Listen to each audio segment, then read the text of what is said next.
My position on the Kashmir issue is very clear. I don't see that Pakistan is a suitable negotiator regarding Kashmir. I don't think they even have the right to speak.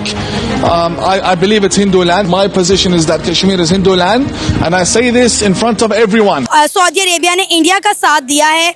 साफ नजर आ रहा है कि इस्लामी ममालिक का झुकाव जो है वो इंडिया की तरफ ज्यादा है पाकिस्तान की बजाय। अगर गरीब गुर्बत से निकला है तो वो पाकिस्तानी हुक्मरान की वजह से नहीं निकला है, वो अरबी हुक्मरान की वजह से निकला है जिसने अपने मुल्क में आधे करोड़ लोगों को आकर मजदूरी करने की इजाजत दी है। एक वक्त था कि सऊदी प्रिंस जो है वो यहाँ पे आके कहता था कि मिस्टर प्रेसिडेंट मैं पाकिस्तानी सफ़ीर हूँ आपका सऊदी अरब में, ठीक है ना, और आज वो आपसे मिलने का रवादार नहीं है। सो हम जो है वो जिसे कहेंगे ना मजाक बने हुए हैं, इसमें कोई वो नहीं है, दो राय नहीं है कि मजाक है इस वक्त। हम अब हमारे अफगानिस्तान के साथ ताल्लुकात जो हैं, मैं कई दफ़ा आपको पहले भी कह चुका हूँ, पाकिस्तान की जो 50 साल की जो इन्वेस्टमेंट है वो डूब गई है। अगर इंटरनेशनल फोरम पे हम उनको सपोर्ट करेंगे, हमारे रिलेशन अच्छे जा रहे हैं। फॉर एग्जांपल ईरान है, ईरान का और ईरान और सऊदीया की हम बात कर रहे हैं। अगर हम ईरान को सपोर्ट करेंगे अगेंस्ट सऊदीया तो हम इंडिया जो है मालदीव की मिनिस्ट्री ऑफ डिफेंस की बिल्डिंग बनाएगा माले के अंदर, और वो सारी इंडिया सपोर्ट देगा।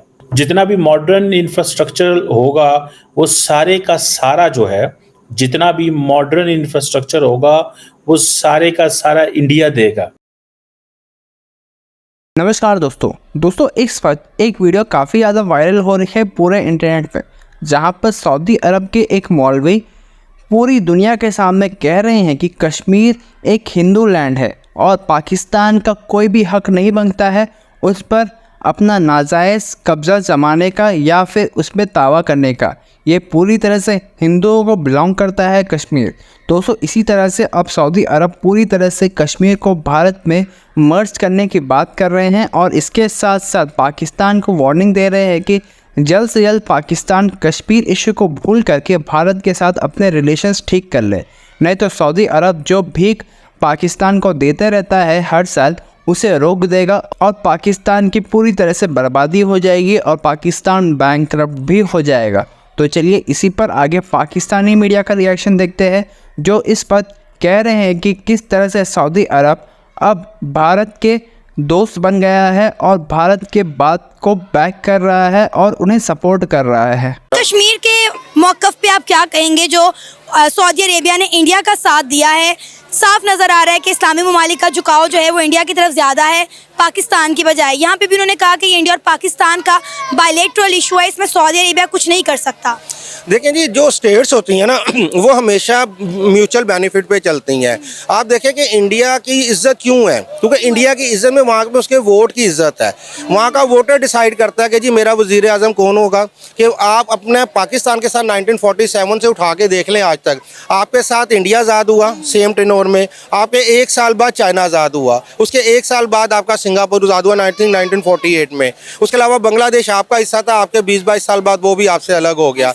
लेकिन वहाँ पे पॉलिटिकल स्टेबिलिटी रही, वोट को इज्जत मिलती रही, और उसकी वजह से, क्योंकि देखें पॉलिटिशियन जो होता है वो मजबूर होता है, उसको पता है कि मैंने वोट लेके आना है, मैं काम नहीं करूँगा कल को मुझे कोई वोट नहीं देगा, और वो काम करता है। जबकि अगर आप ये देखें कि जब हमें पता है, हम यहाँ पे जो है ना खुद साख्ता लीडर क्रिएट करते हैं कि जो काउंसलर बनने का कैंडिडेट नहीं होता उसको हम प्राइम मिनिस्टर ऑफ पाकिस्तान बना देते हैं, और प्रीवियसली होता रहा। इसी वजह से पाकिस्तान का ये हाल है कि इस टाइम आपने कर्जों की ये पोजीशन है कि $74 बिलियन से ऊपर आप लोग जा चुके हैं।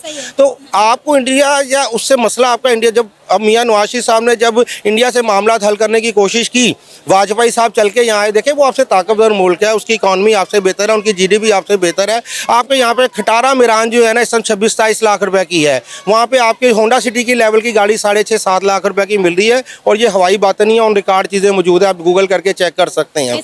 तो वो देखें पूरी दुनिया के इन्वेस्टमेंट वहाँ पे है, सऊदीया वहाँ पे अरबों डॉलर की इन्वेस्टमेंट कर रहा है और पैसे कमा रहा है, तो वो इंडिया से क्यों अपने हालात ख़राब करेगा? जबकि उन्हें पता है हमने ये पाकिस्तान को एक भाईबंदी पे, क्योंकि हमारा इस्लामिक उनसे रिश्ता है, उन्होंने हमें सपोर्ट करना होता है, वो हमें करते हैं। तो लेकिन वो अपनी एक इस्लामिक मोहब्बत की वजह से करते हैं, लेकिन जब दो स्टेट आपस में डील करती हैं वो म्यूचुअल इंटरेस्ट के ऊपर करती हैं। जब तक आपका म्यूचुअल इंटरेस्ट नहीं होगा, इंडिया से उनको बेनिफिट है, वहाँ अरबों खरबों रुपए की इन्वेस्टमेंट है, वहाँ के इन्वेस्टर आते हैं, इन्वेस्ट करते हैं, पैसा कमाते हैं। हैं। हमारे यहाँ पे जो है, हम जब भी हमारा वज़ीर आज़म जाता है, प्राइम मिनिस्टर के साथ साथ चीफ ऑफ आर्मी स्टाफ जाता है, जो है हमारे साबका वज़ीर आज़म कहते थे जी पैकेज ले आए हैं, मौजूदा भी जाते हैं, तरले मारते हैं। तो ये कब तक, और भिखारी की पूरी दुनिया में मैम कोई इज्जत नहीं होती है। सर क्या लगता है कश्मीर किसका हिस्सा बनना चाहिए? आपने तमाम चीज़ें खुद बता दी हैं, और कश्मीर में आप देख लें जिस तरह इंडिया डेवलपमेंट कर रहा है, वहाँ के लोगों को एम्पावर कर रहा है, वहाँ पे आईटी के हब्स बन रहे हैं, नौजवान तबके को जो है रोज़गार के मौके दिए जा रहे हैं। तो आपको लगता है कि इस सारी सूरत हाल में जम्मू कश्मीर इंडिया को छोड़कर पाकिस्तान के साथ इल्हाक करना चाहेगा? देखिए जी, कश्मीर ने क्या करना है उसका फैसला ना आप करेंगे, ना मैं करूंगा, ना इंडियन करेंगे, ना पाकिस्तानी करेंगे। उसका फैसला जो है ना वो कश्मीरी हजरात ही करेंगे। और देखें, अभी आप ही ने कहा कि वो कर रहा है, अब इस इंटरव्यू से ये लगता है कि यानी कि आप उस चीज़ की फेवर में है, सपोर्ट में है कि जो इंडिया कर रहा है। देखिए, जो दुनिया है ना, जो तरक्की करती है, जो सर्वाइवल है, वो बात का सोचती है। अनफॉर्चुनेटली हमारे सर पे पड़ती है, तो हम जो है ना बातों को सोचना शुरू करते हैं। वो लोग पॉलिसी बनाते हैं, उसको इम्प्लीमेंटेशन करते हैं। क्योंकि वहाँ पे हमारी क्या डिमांड है कि जी कश्मीरियों को हक खुद इरादियत उनकी मर्जी के मुताबिक दिया जाए। अब वो 70 साल से तो हम दिलवा नहीं सके हैं। उसकी रीज़न ये है कि आपके और मजीद 4 जंगें 3 जंगें लड़ चुके हैं, और अनडिफाइंड जंगें भी हमने बेशुमार लड़ी हैं। उसका रिजल्ट क्या निकला? कुछ भी नहीं।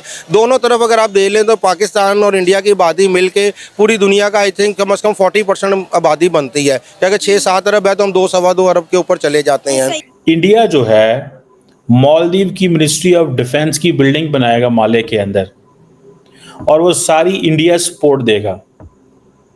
जितना भी मॉडर्न इंफ्रास्ट्रक्चर होगा वो सारे का सारा जो है, जितना भी मॉडर्न इंफ्रास्ट्रक्चर होगा वो सारे का सारा इंडिया देगा। इंडिया ही बिल्डिंग बना के देगा। इंडिया मालदीव्स की पुलिस सर्विसेज की कैपेसिटी बिल्डिंग करेगा। ये मतलब ये इस तरह शुरू होने लगी ये बात। इंफ्रास्ट्रक्चर भी देंगे, ट्रेनिंग भी देंगे, और जो बेस्ट नॉलेज है, प्रैक्टिसेस हैं, वो भी उनको देंगे।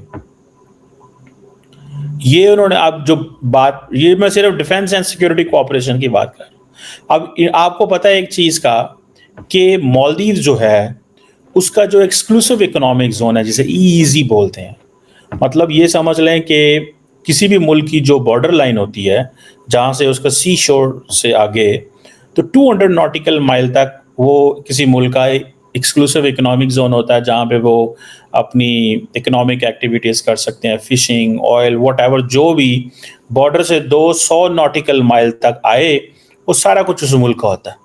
अब मालदीव को ये एडवांटेज है कि उसका EEZ बहुत बड़ा है बिकॉज ऑफ दी आइलैंड्स, ठीक है जी। तो अब वहाँ पे EEZ यानी एक्सक्लूसिव इकोनॉमिक जोन होने की वजह से उनके traditional and non traditional maritime challenges भी उतने ज़्यादा हैं। उनको फिशिंग के भी फ़ायदे हैं, लेकिन उसकी वजह से ड्रग स्मगलिंग भी हो रही है, टेररिज्म भी बीच में आ गया।